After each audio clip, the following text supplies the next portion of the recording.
This week, as we read from the Torah, we'll be reading from Tazria, which is one of the Torah portions in Leviticus. And Tazria is a complicated Torah portion, and for many it's difficult. It's difficult because it talks about purity and impurity and how one finds themselves to be pure or impure and how they can return to being pure if they are not. But it also talks about women and women being set apart from men.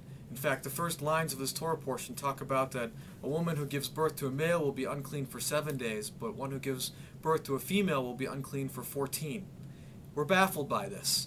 It offends our modern sensibilities that men and women should be treated so differently. But the Torah did, in fact, see men and women differently and assigned different responsibilities and rights to them. And the rabbis tried to cushion this over the years through their commentaries. But today, in 2011, as we look at this, we have to try and understand what it can mean for us today. As we read Tazria on this Shabbat, it also coincides with Rosh Chodesh, the first of the month, and the holiday that is generally reserved for observance by women.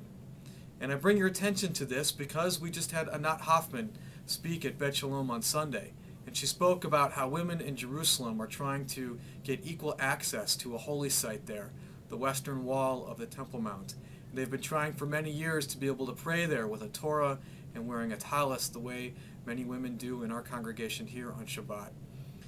They're having a hard time getting their word out, and so I ask you to look at their website, which you'll be able to click on right below this video and take a look and see the wonderful work that they're trying to do to advocate for women, because we in Reform Judaism believe that while men and women are different, we all receive the same rights and justice should be had by all of us. And so I encourage you to look into Women of the Wall and see how you can help spread the word.